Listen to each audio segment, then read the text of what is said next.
Spooky.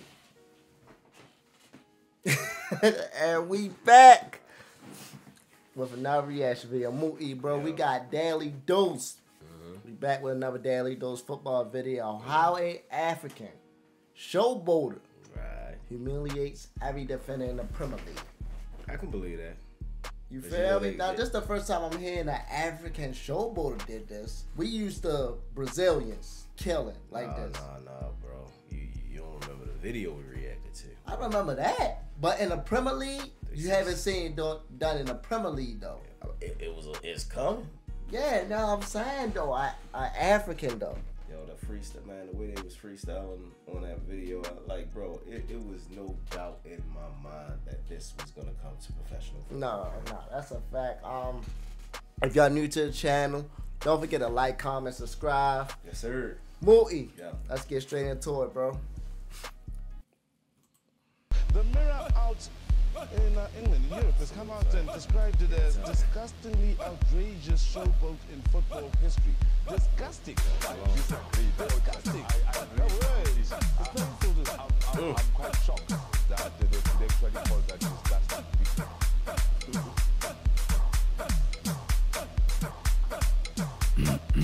So, if you're wondering what the hell you just saw, that is Kazi Flava, African street football showboating, whatever you want to call it, and the point is to beat your opponent in the most humiliating way imaginable. And if you're thinking, oh, no one could get away with that in Europe, you're very much wrong. Half of the clips you've just seen were taken straight from Premier League matches. This is I was the guy thinking that. I ain't gonna lie, bro. I thought that was a Barcelona jersey he had on. I thought it was too, but I was the guy thinking that, like, it's no way they can get away with this in Europe. Like, the coaches want to have one. Yeah, coaches not having that, but yeah, they brought it there, bro.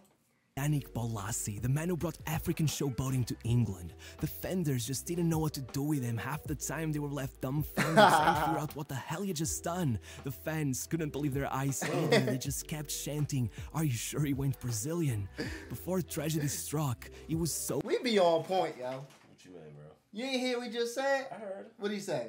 You sure you ain't Brazilian? Yeah, I said we be on point. Like, we were, like... The only dribbling of course we seen African dribbling like that, but we haven't seen it. All the videos we react to. We haven't seen it in a professional level. Now, we was wondering, is he Brazilian? But no, he not. He African. You want a cookie, bro? Come on, get you a cookie. Come on, yo. People used to joke that he should be the first player to get 6-star skill moves on FIFA, and at his peak, he became the second most expensive African player of all time. Look, if you think Jamie Vardy was a miracle, let me tell you, this guy wasn't far off. Despite growing up in England, by the time he turned 16, he had never even stepped foot into an academy. His real dream was to become a rapper. It's just that one day, according to Bolasie himself, he was watching Henri on the TV and thought to himself, well, I guess I could give it a try. But after only 4 months trying out for an academy, he just got bored of it. Instead, he gave up on all of that and went straight to playing for his local team in the 8th tier of English football, where they paid him £20 per match and gave him a free burger for every goal he scored. As you may imagine, soon Bolasie was giving up again. The plan was to go work for his girlfriend's father as a carpenter. After all, realistically, there were 0 chances he'd ever make it. Except for one thing. You see, though Bolasie himself was actually born in France and not Congo, when he moved to England with his parents at 7 months of age, his African cousins came along and, well, let's just say this thing has to be genetic because 3 of them went pro, and they were serious ballers. In fact, you know Lomana Lualua from Newcastle? Yeah, that's his cousin. So what happened then was pretty lucky. Just as Bolasie prepared to join the workforce, one of his cousin's friends got injured right after joining a team in Malta called Floriana. So in an effort to get Bolasie to give football another chance, and with the team looking for a temporary replacement, his cousins asked for a few favors, got him a trial there, and somehow it worked. But really, his luck didn't end there. Once he was alone playing in Malta, Bolasie didn't really know what to do with his free time. I mean, he clearly gets bored easily, but since he had always known how to edit from back when he made rap music videos for himself, he started recording his matches and posting compilations of his own highlights on YouTube. And I kid you not, one day he sent those links to his cousin's agent. The guy passed them around, and his talent must have been glaringly obvious because out of nowhere, he had clubs from all over Europe coming for him. Offenheim, Sturm Graz, Leicester, Plymouth Argyle. It was unbelievable. Had clubs coming for him off of his own work, bro. Bro. He made his own highlight tape. It ain't nothing better, bro. Yeah, It ain't that's a nothing fact, better, bro. That's a fact. That's God talking right there, bro. In the end, he picked Plymouth because he just wanted to go back home, and after all, back then, they were doing better than Leicester. But once at the club, it was immediately clear they did not believe he had what it took to slide right into a championship team, so they kept trying to send him on loan, and it was harder than you may have expected. First came a trial at Dagenham in the 4th tier, but they sent him back, and with the transfer window coming to a close without him being able to find a proper club, irony struck, and he ended up going on a 6-month loan precisely to Rushden and Diamonds, the non-league, I guess you could say, amateur club, whose academy he had given up on a few years earlier. Thankfully, when the winter market came around, he managed to get himself a move to Barnet, and once there, not only did he start performing a lot better, but he was lucky enough that Tony Finnegan, an ex-Crystal Palace player turned agent, was on the stands watching, and once that match was over, he went up to his parents and told them, "I can make your son a Premier League player in 3 years." Only a few months later, Bolasie was already getting back from his loan, and even though Plymouth would end up not just getting relegated but going bankrupt, by then he had made enough of a name for himself that he managed to quickly sidestep to Bristol City before the ship sank, being signed for only £10,000, with their assistant manager claiming that it is unbelievable that a player like Bolasie was available at this price. This is a once-in-a-lifetime opportunity. And he wasn't wrong. When it's for the flag, something inside of you.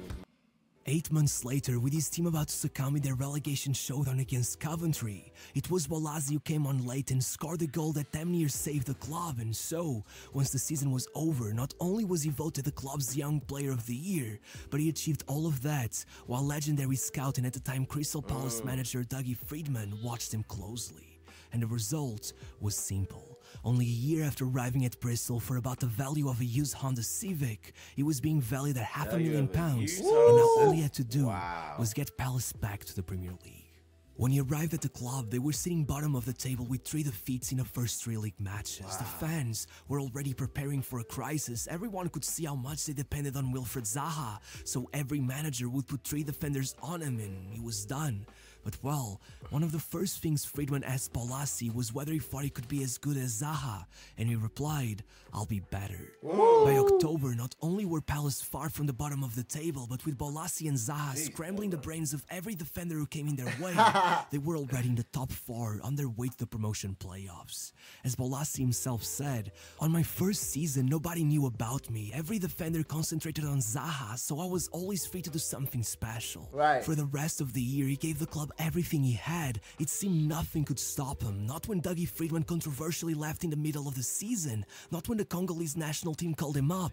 Even then, he said the only thing that mattered was getting Palace back to the top. And when the promotional playoff semi-finals did come, with Palace 160 minutes into the tie and still without a goal, it was Bolasie who pulled off some magic to put them in the final. But somehow, when the day came, he wasn't on a starting 11. He had sacrificed everything for that moment. He had helped jumpstart Palace's second golden era. Hell, he was on a championship's team of the year, and still, no matter what, when they won, he was there with a smile on his face, celebrating arm in arm with Zaha. That's just the kind of guy he was. He didn't just bring the flair, he had the work rate and mentality to go along with it. There was only one problem. He couldn't score.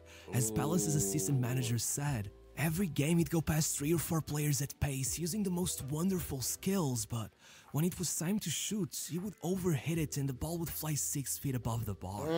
Just as it was becoming more and more worrying that Bolasie lacked any formal academy training, the next year, he went the full season without scoring. This would have been unacceptable for any other Premier League forward, but when it...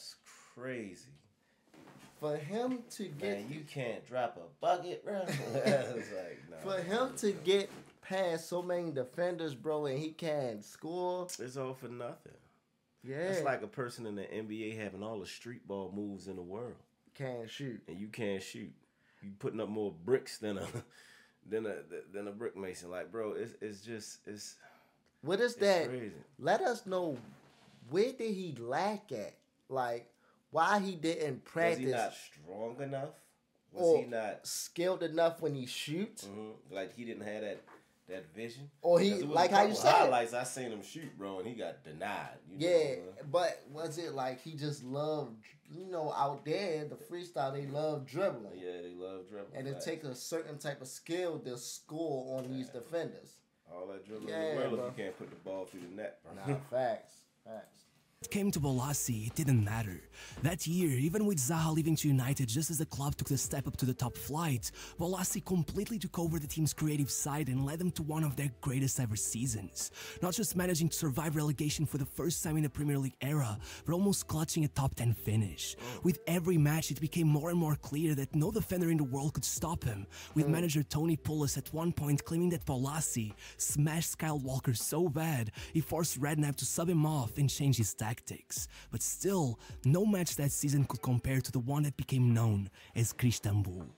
Picture this, second to last match of the season, Liverpool need to beat Palace by as many goals as possible if they want to have a chance at the title. With 12 minutes left on the clock, they're up by 3 goals, and suddenly, it started. Damian Delaney gets the first, then Bolasie darts up in the counter-attack and assists White Gale, who goes on to level the match 2 minutes later. Out of the 12,000 matches in the Premier League, only 24 times did the team come back from 3 goals behind, and on this one specifically, as the New York Times wrote, Bolasie was front and center. Liverpool's right back Glenn Johnson was humiliated by him so many times that night, the pundits criticized him so harshly he ended up having a public meltdown on Twitter.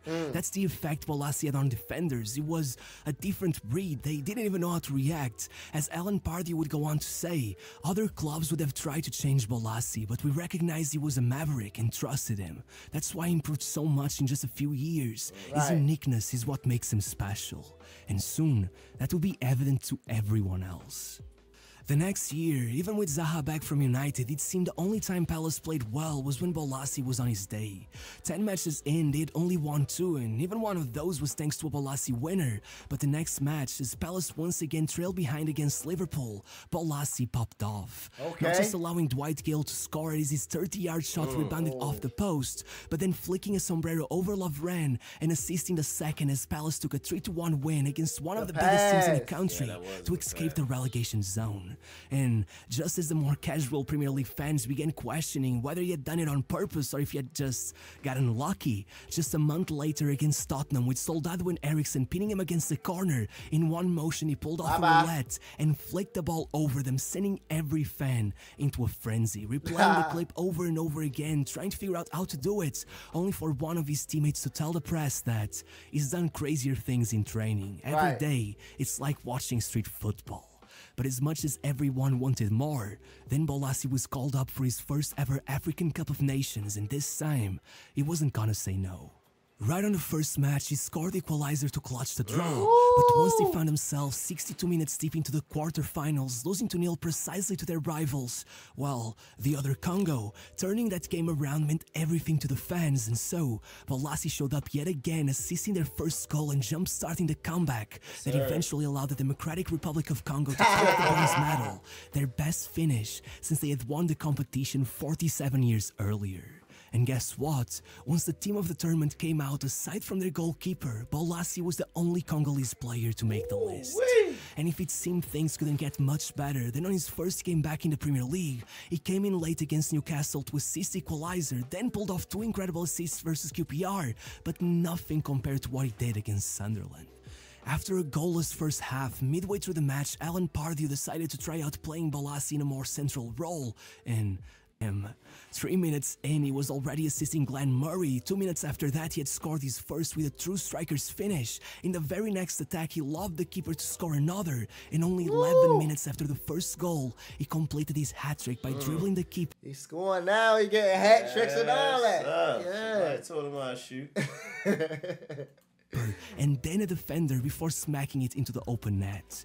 As he ran to celebrate, the fans began chanting, "It's like we're watching Brazil." And one thing is sure, that looked nothing like Crystal Palace. Not a single one of their players had ever scored a hat-trick in the Premier League, let alone one of the fastest in its history. I can't even imagine what would have happened had Partey not subbed Bolasie off so soon after his third goal.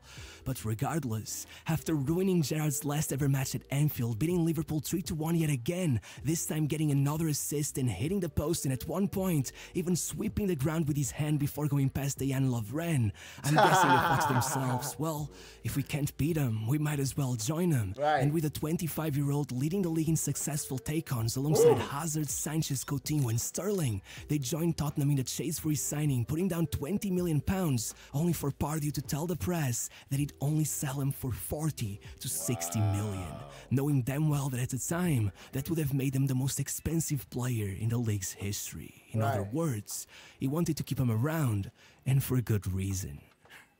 The next season, he began experimenting with getting Bolasie back in that central role, and the results were stunning. Even though from October to New Year's, Bolasie would not get on the score sheet in any of the games he played in the wing, on the 3 occasions in which he played him in the center, he yet again scored as they beat Liverpool, then got a brace against Newcastle and assisted their only goal versus Southampton. But just as everyone began wondering if the final form of Bolasie had been unlocked, he tore the muscle of his calf, and over those 2 months without him, the same team that had been sitting just below the top 5 went completely winless. There was no doubt Bolasie was the heart and soul of that squad, and once he was back, knowing that any hope of finishing in the top 7 was lost, I guess they realized there was only one other way to make history by leading the club to Europe for the first time ever, so he gave everything in the FA Cup, winning a penalty with 4 minutes left in a goalless quarter-final, and then scoring the opener in the semis to lead Palace to the final for only the 2nd time in their history. The day of the match, it all seemed straight out of a fairy tale. Growing up, Bolasie could see Wembley Stadium straight from his bedroom window. The date of the final coincided perfectly with the birthday of his mom, who still lived in that same house only a few blocks away. But even though they pushed United into extra time, even though it seemed like destiny, in the end, they lost. No matter what, the transfer offers kept coming in. Tottenham especially seemed to be all over him, but with Bolasie being an Arsenal fan, he didn't really like that idea, and so, with billionaire Farhad Moshiri buying Everton and handing Ronald Koeman a £100 million transfer budget, he completely hijacked the transfer, offering Palace a deal worth £35 million. Not just making Bolasie Everton's all-time record signing or Palace's biggest ever sale, but the 2nd most expensive African player of all time, just £1 million shy of Sadio Mane, who had just moved to Liverpool. All less than 10 years since he had been playing for £20 a game, and when confronted by a reporter with the fans' worry that he turned out to be yet another disappointing signing after the likes of Schneiderlin, Klaassen and Iwobi, he replied, "I know I am worth it." But in reality, Bolasie would turn out to be one of Everton's worst ever signings.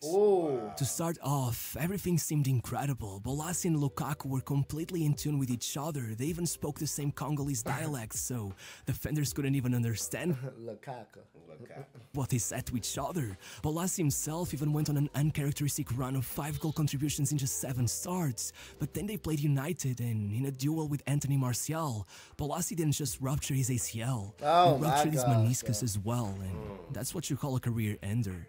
Even after 11 months out, Bolasie felt like he was being rushed back into the pitch, claiming that Everton's medical staff hadn't taken proper care of him, that even though he stayed extra hours at their grounds every day for over a year, when his old Crystal Palace physio examined him, he was shocked at how weak his knee still was, and with Marco Silva arriving and bringing with him new record signing Richarlison, Bolasie was replaced, and he just couldn't accept that. Even with Leicester trying to bring him in to replace Mahrez and Palace trying to work out a comeback, he insisted on going on loan, hoping he could earn back his place at Everton. First it was Villa, then Anderlecht, Sporting and Middlesbrough. Towards the end he even stayed with the under-23s for 6 months, but eventually had to leave the club. And at that point, between wages and his transfer fee, it had cost him about £1 million for every game he had played.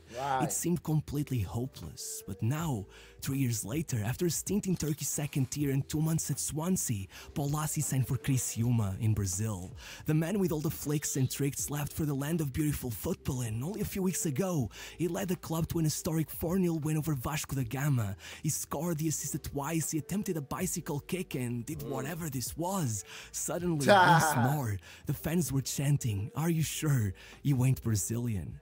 I really think that Bolasie may have finally found a home. That's great, man. And that's what I like. You know what I'm saying? He's not at the top level, Right. but his talent is still being shown, and he can still get there if he's willing to work hard. Yeah, man. Most of these So stories it's not over for him at all. Most of these stories Daily Dose do, bro. It always crush me when they talk about an injury, bro. Like, it always killed me, yo. Like, I was wondering why he's one of the worst top 5 recruits that Everton ever got. Right. An injury. Crazy, bro. You feel me? An injury, bro. Like, is it easy to get injured? Of course, Nick, they running all the time. Hitting each other legs and Yeah, all hitting that. each And other their legs. legs is powerful. Yeah, bro. You know what I'm saying? Just think about it like basketball. They up and down the court. If you know you could tear your Achilles, your meniscus, or anything in basketball, you gotta know you could. Because they play both sides of the ball for the majority of the game. Yeah. You know what I'm saying? And that feel way larger. Way longer than a basketball court. You know? Facts. But overall, on the player, you knowing this guy, this first time you ever seen an African besides Sadio Mane. I didn't know he was Mane. African. We did a little story on Keontae him. Ngolo. Yeah. Paul Pogba. you But know. a showboater like him, Yeah. what do you think, though, bro? I think he got a lot left in the tank, bro. Mm-hmm. Because he's already doing what he did, and that video came just from April.